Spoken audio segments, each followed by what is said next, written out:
Assalamualaikum warahmatullahi wabarakatuh. Di sini saya dari Universitas Buana Berjuangan Karawang, Fakultas Teknik dan Ilmu Komputer. Perkenalkan, nama saya Hamid Rahman dengan NIM 18416255201029 dengan kelas IF 18E. Di sini saya akan menjelaskan salah satu bab dari sistem mikroprosesor dengan materi memori. Baik, di sini saya akan menjelaskan tentang memori. Memori ada dua, yaitu ROM dan juga RAM. Memori di sini ada 3 struktur ya. Yang pertama flip-flop, itu memori 1 bit. Yang kedua register, itu memori n bit dengan 1 lokasi.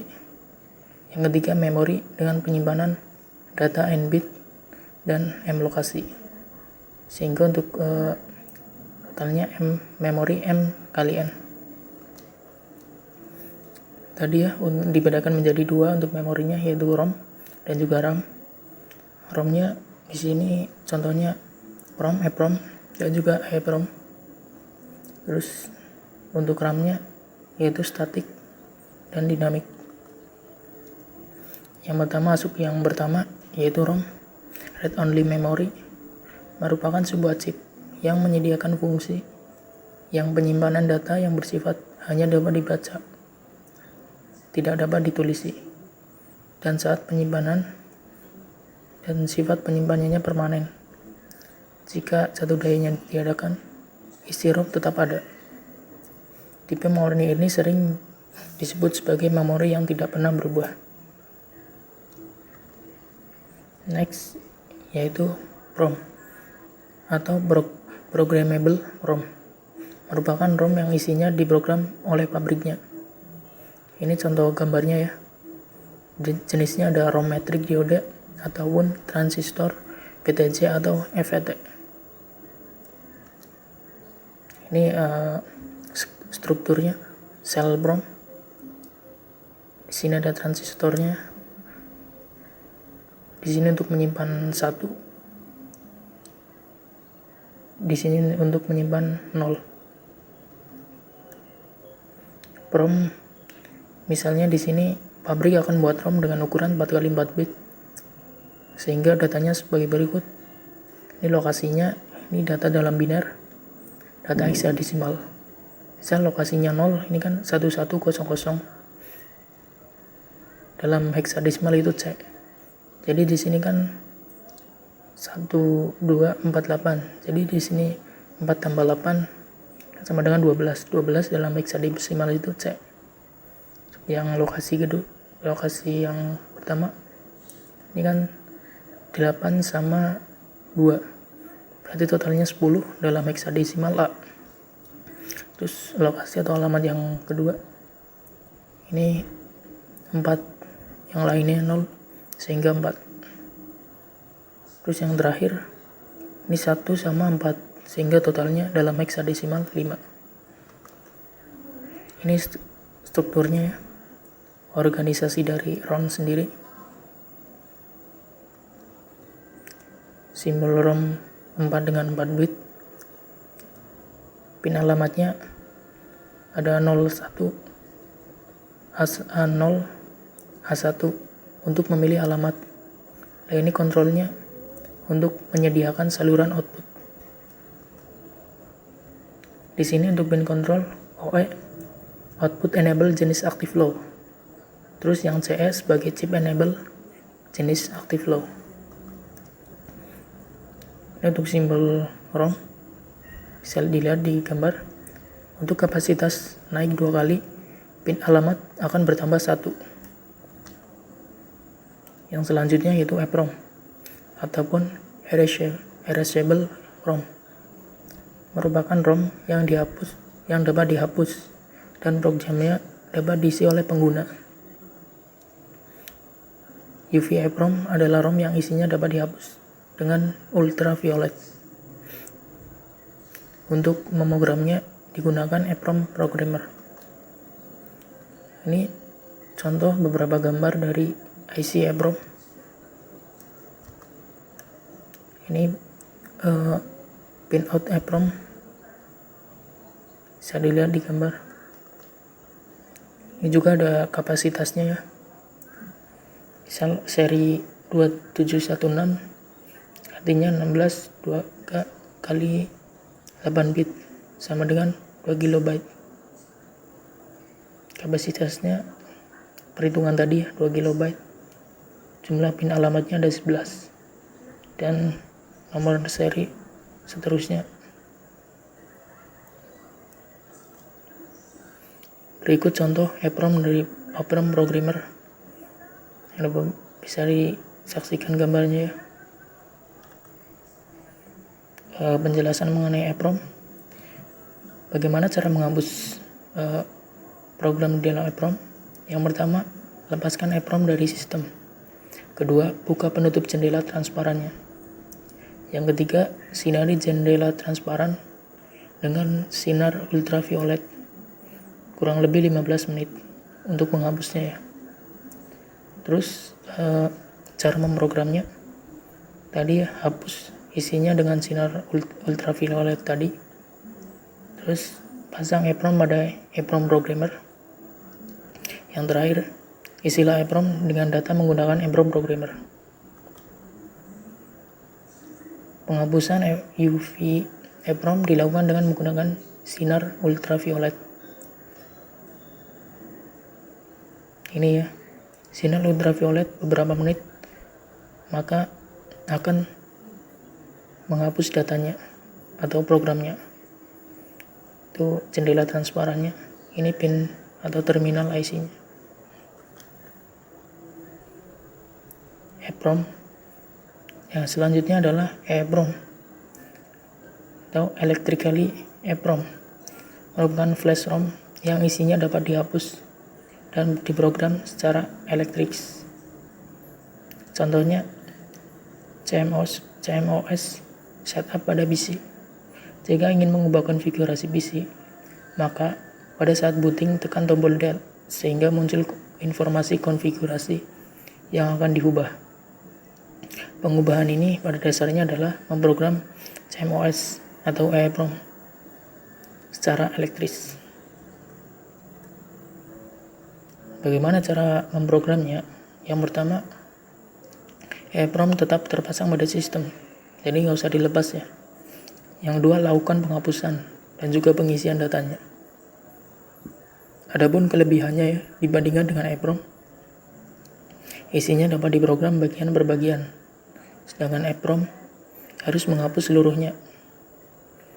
Kemudian penghapusan EEPROM lebih cepat jika dibandingkan dengan EEPROM, karena EEPROM sendiri dilakukan secara elektris.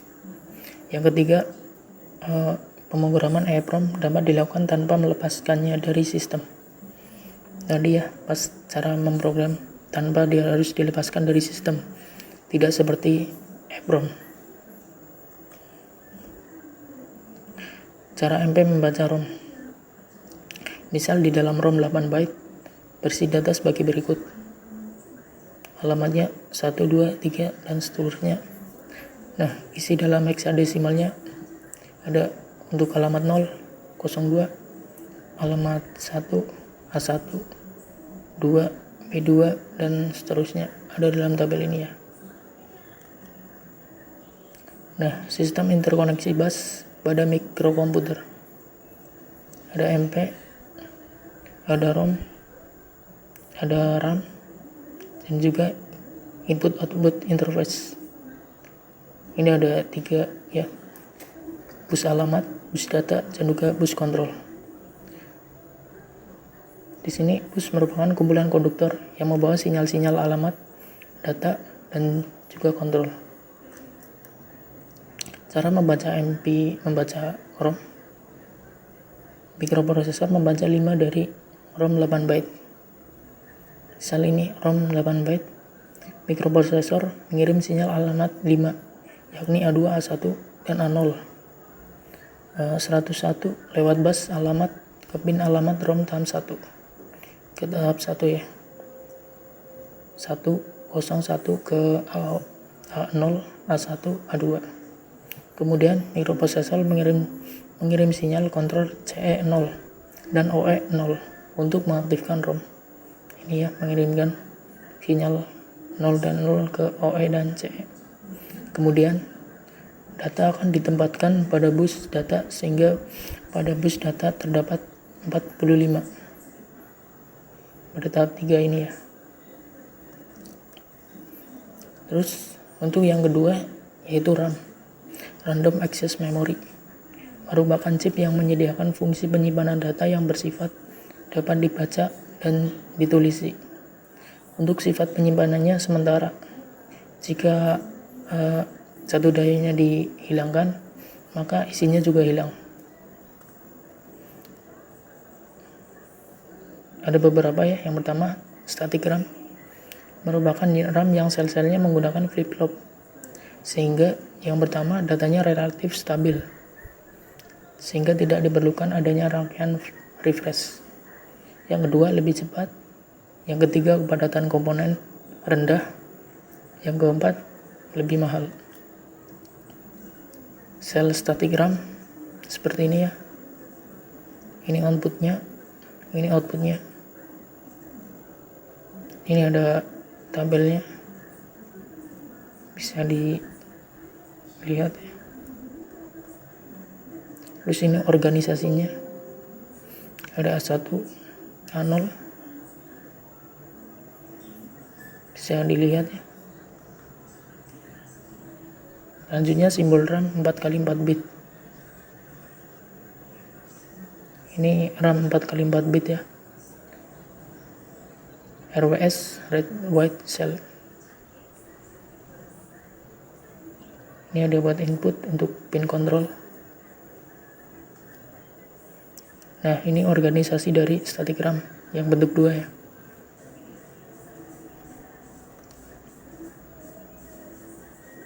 Ini simbolnya 4x4 bit yang bentuk 2. Ini pin alamat A0, A1. Pin kontrolnya ada WE, write enable, OE, output enable jenis active low, yang CE chip enable jenis active low. Cara MP membaca dan menulis RAM. Misal di sini ada RAM 8 byte sebagai berikut. Di sini ada alamatnya 01, 23 dan seterusnya. Nah, ini isinya ya dalam heksadesimal. Untuk 0 isinya 13, 1 FF, 2 C4, 3 6D dan seterusnya. Cara MP membaca RAM. Mikroprosesor membaca alamat 3 dari RAM 8 bit. Ini ya RAM 8 bitnya. Untuk tahap pertama, mikroprosesor mengirim sinyal 3 alamat untuk A0, A1 dan A2, yakni 110. Selanjutnya tahap 2, mikroprosesor mengirim sinyal kontrol CE0, OE0 dan WE1 untuk mengaktifkan mode baca pada RAM.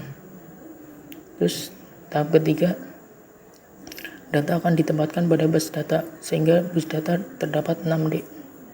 Ini ya, ada 6. Cara MP menulis RAM. Mikroprosesor menulis RAM 4, alamat 4 dari RAM 8 byte dengan data A2. Ini ya. Yang pertama mengirim sinyal 100. Terus menempatkannya pada A2. Ini pada tahap 2 ini. Terus yang ketiga mengirim sinyal kontrol ke CE 0, OE 1 dan WE 0. Ini adalah contoh IC static RAM dengan seri 616. Ini ya, static RAM dengan 2 KB. Ini ada pin namanya, nama pinnya.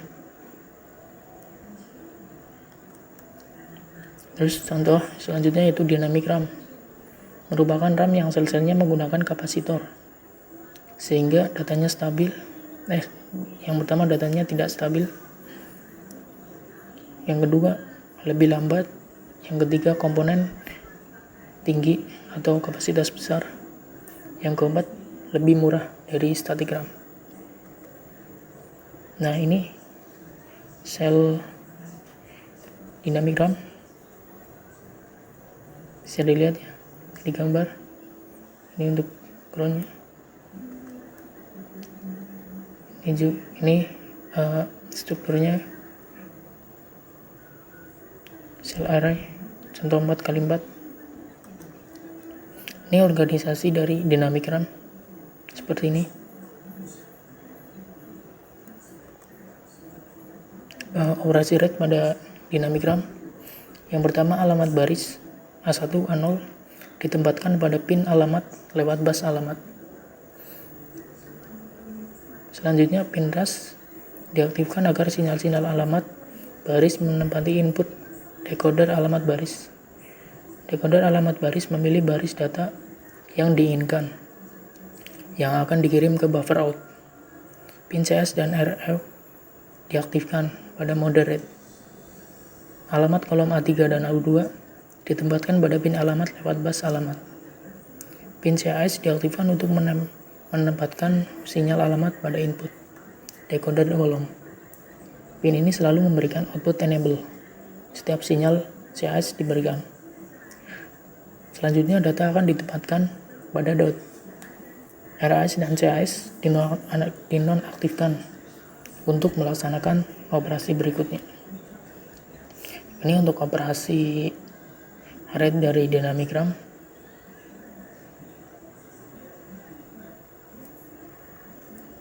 Operasi write-nya, data yang disimpan ditempatkan pada DIN. Alamat baris ditempatkan pada pin alamat lewat bus alamat. Pin ARS diaktifkan agar sinyal-sinyal alamat baris menempati input decoder alamat baris. Decoder alamat baris memilih lokasi baris yang akan ditempati dari buffer in. Pin CS atau RW diaktifkan pada mode write. Alamat kolom A3 dan A2 ditempatkan pada pin alamat bus alamat. Pin CI diaktifkan untuk menempati sinyal alamat pada input decoder kolom.